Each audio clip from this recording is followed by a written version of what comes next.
The Football World Cup's the biggest sporting event in the world, and you can keep up with the play with me, Jason Pine, and my good mate and former All-White David Choate on Football Fever. Listen daily throughout the World Cup as we bring you all the action from Qatar. Choate and I love football. We can't wait for the World Cup to get underway. So join us as we live through all the goals, all the drama, all the glory.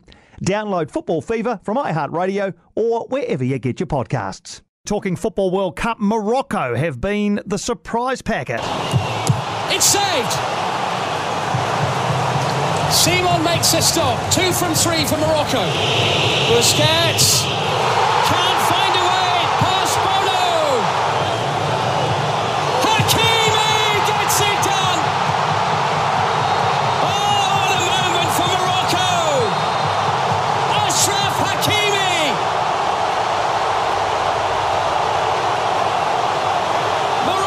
To the quarterfinals for the first time ever. Incredible scenes the other day with Morocco beating Spain on penalties. They're into the quarters. They'll play Portugal tomorrow morning from 4 a.m. Sohaib Bakkali is a Belgian-born Moroccan, now living in New Zealand, a football fan. He joins us now. Sohaib, thanks for taking the time. What were your realistic expectations heading into this World Cup? My initial expectations were that we had the potential to qualify for the round of the 16th.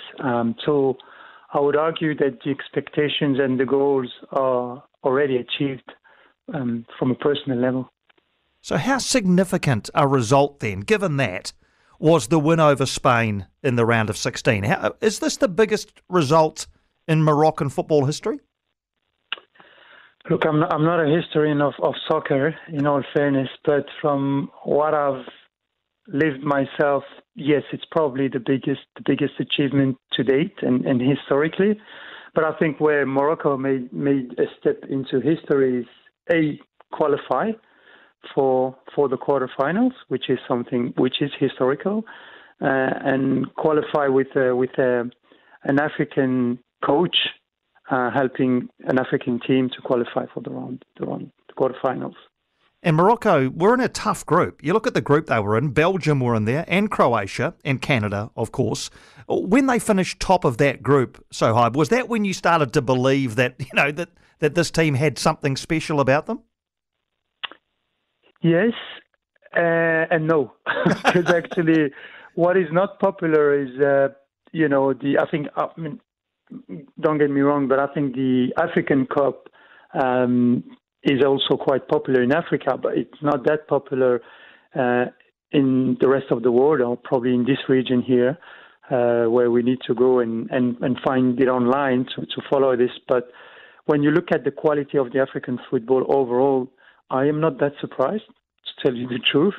I mean, there have been some teams which have not qualified to date, such as Algeria, who is a team who can make it as well.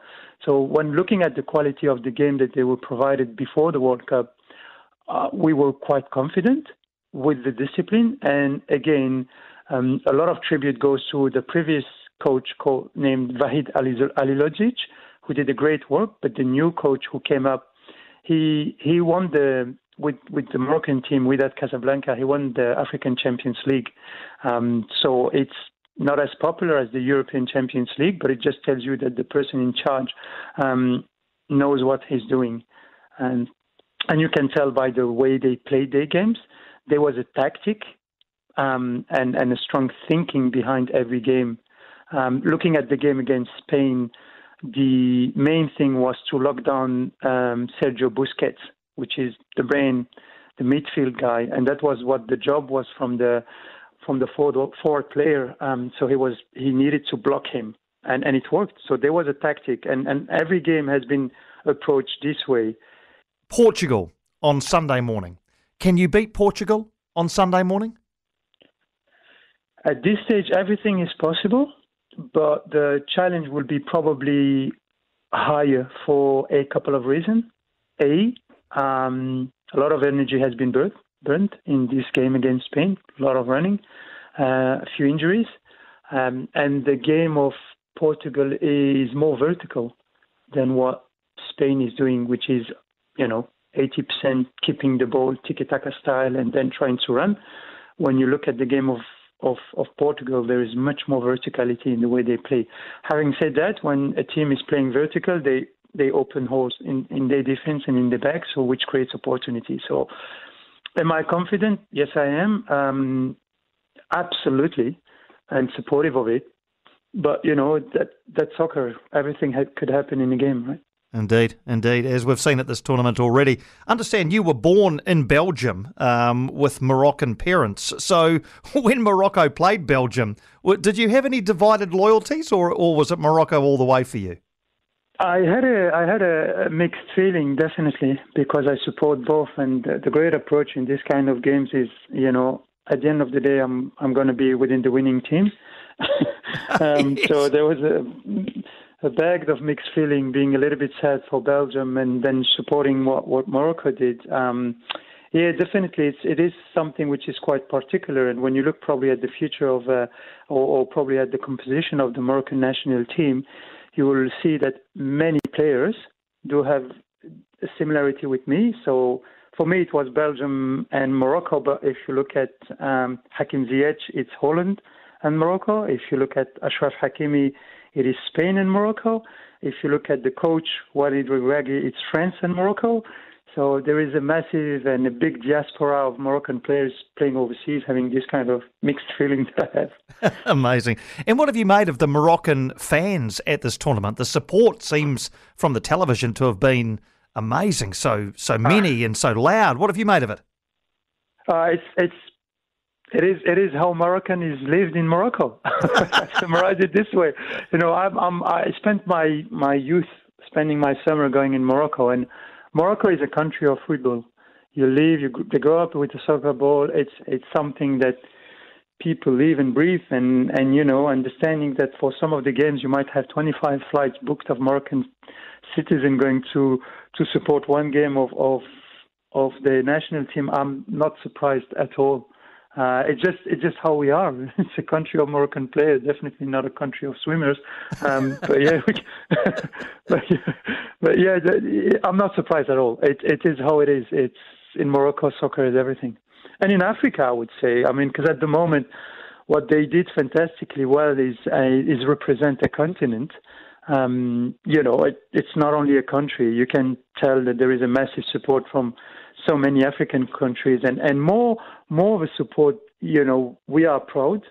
We are proud of the achievements and the way it has been achieved with a very organized team to date.